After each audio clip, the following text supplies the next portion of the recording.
imo ulo, imo kulo, imo kalag, imo bakero. Para ikaw makasiguro, Biblia ang basihan mo.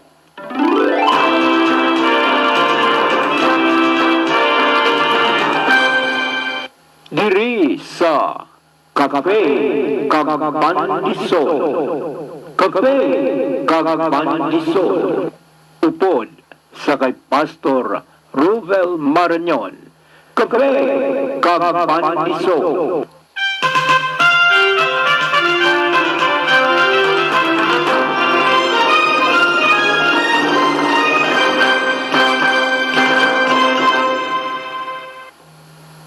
Kagkaron ang alagad sang Ginoo. Good morning, good morning, good morning. Samtang nagapangapi ka mo, kag nakakaon sa pandesal sa sining nga kagahon, upod nyo si Pastor Robel Marañon, magpanga-faith kag magkaon sang pandesal. Kaya ngini nga programa ginatiguluhan ka faith kag pandesal para ang aton nga faith mag-increase kag ang aton nga soul makakaon sa pulong sang Ginoo. Buksan ta ang aton Biblia sa book ni Matthew 18 verse 23 to 35.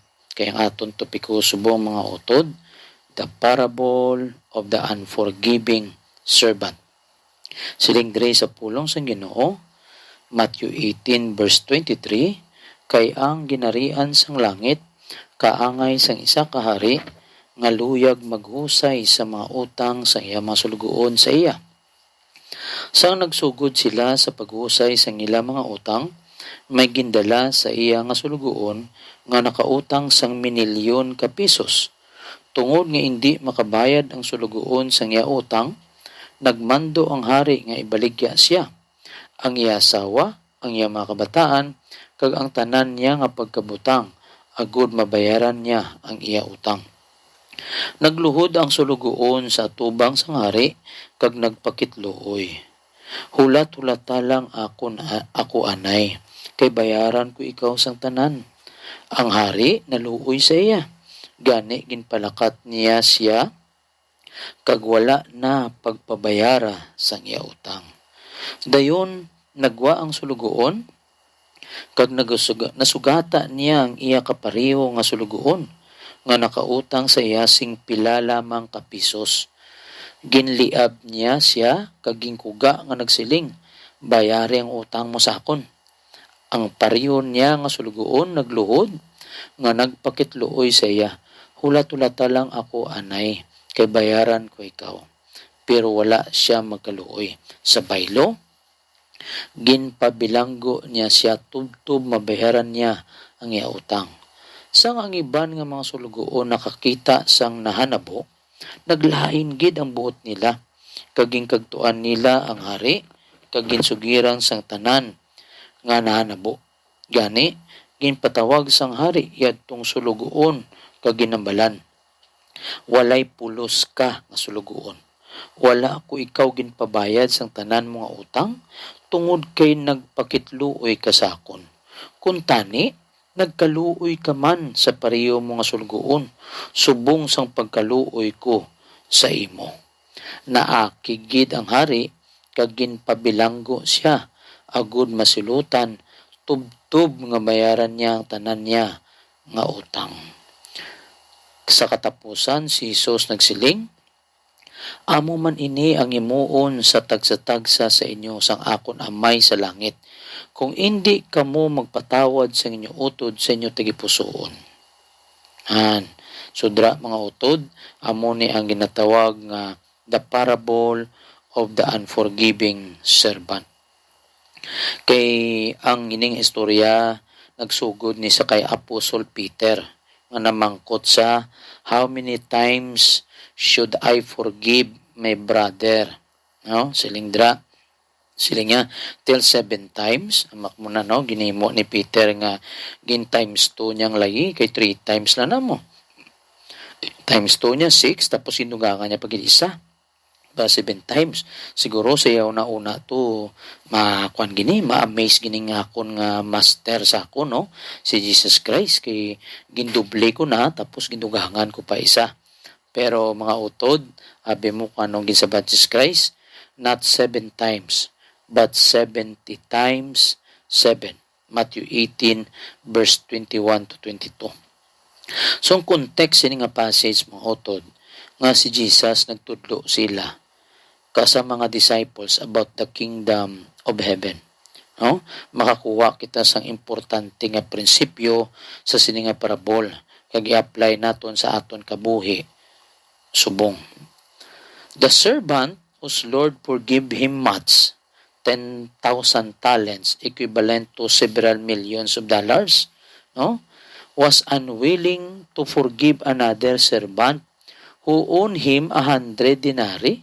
Di ginpatawad sa nga iya nga master nga grabe nang iya kadako nga utang, pero sa nakita niyang may utang sa iya, gamay lang gani, wa niya ginpatawad, ginpabilanggo niya pa, no? Mga utod ng denarios bala was a day's wage and was worth approximately 16 cents. Therefore, compared to what the first servant was forgiven, this was a very small amount. Gamay lang kayo, no? Ang prinsipyo diri sa utod, amo ni sa, the one forgiven much should forgive much. Kung ikaw ang ginpatawad nga damo kasala, butsi nga ron magpatawad ka man sang damo man, no? In other words, the principle of forgiveness is that grace or forgiveness to another is without limit. Why na limit utod ang pagpatawad? The disciples are not to count the number of times they forgive. Kaya yung isa may mga batasan, makita nga isa pwede pa, no? 2. Pero pagkatatlo, andaman mo lang. No? So, muna mo ginang karakter. No? Kay kumbaga na transfer na sa aton mo, culture to culture. Pero ginabutangan sila sa dako nga prinsipyo ni Jesus Christ, no? Hindi kita mag-isip kung saan o kita magpatawad kag kung ano kadamo na ang patawad nga ginimo sa aton mga isig katao, no? Hindi kay 70 times 70 kung i-times mo na 490, tisipon mo na sa 490. Hindi na sayaw tod. But si ganon, ang pagpatawad wala sang limitasyon. Basta sincero nga nangayo sa patawad, patawaron naton man nga sincero, no? So ini nga parabol gatid sa aton that they are to forgive much because God has forgiven much. So sa ini nga parabol of the unforgiving servant, si Jesus nag-present sang bag-o nga prinsipyo, dako-dako nga prinsipyo nga ma-apply naton sa aton kabuhi. Kumbaga similar ni sa basis of the forgiveness command for believers found in Ephesians chapter 4 verse 32, no? Ginambal dra, and be kind to one another, tender-hearted, take note of this word, forgiving one another. Klaging klaro pagid, even as God for Christ's sake hath forgiven you. Gin-forgive kita sa Ginoo, hindi tungod kay maayo kita, tungod sa kay Kristo Jesus nga ginhalad niyang iyang lawas dito mapatay sa krus para ang iya ibayad ang iyang dugo. So, utod dapat kung amo na ang naintindihan naton, hindi kita magtigas ang tigipusoon ni magpatawad. No?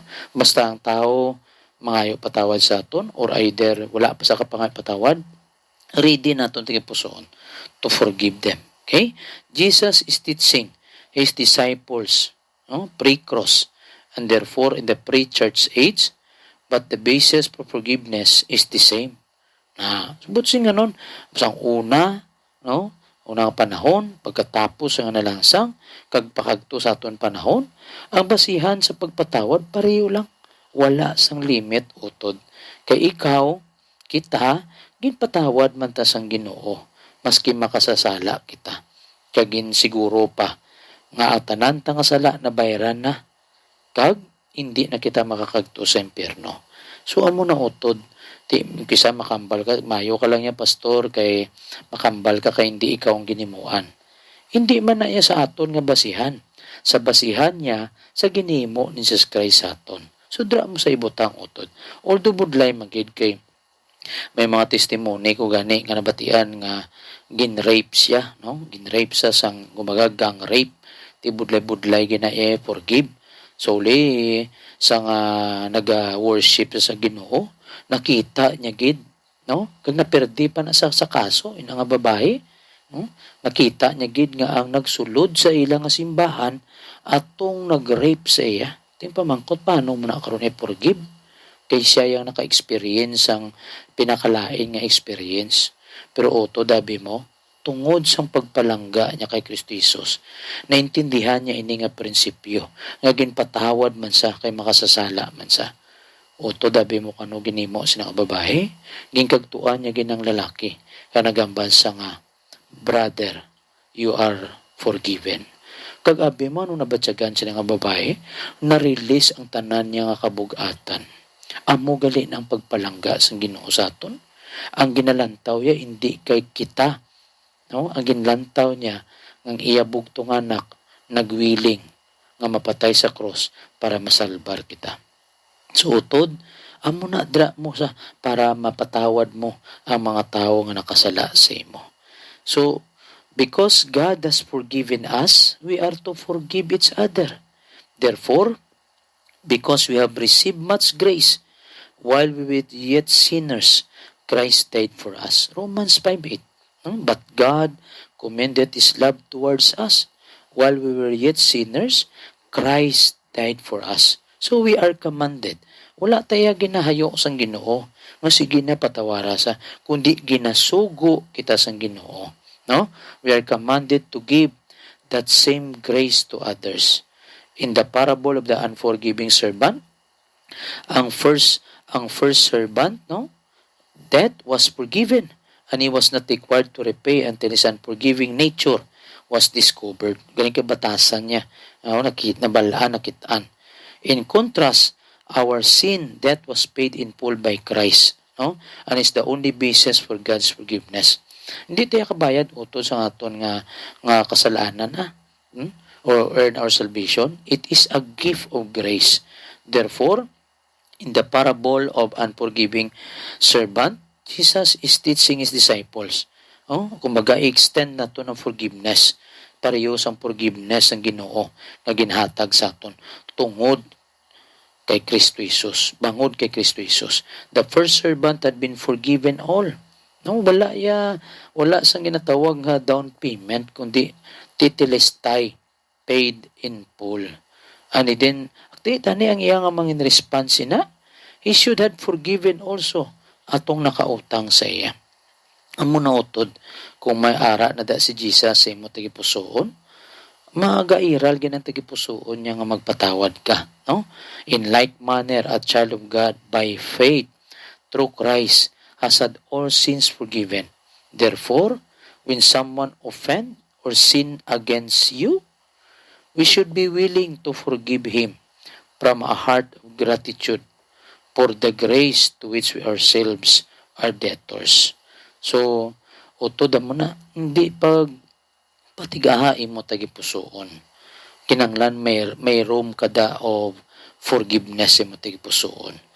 Kay si Jesus Christ, palangga niya kita, kag namatay sa krus para lang mapatawad kita sang Diyos Amay. Wala na gitaya mo. Tutod ginayaw todo. Hindi tayo kabayad sa ngaton nga sala.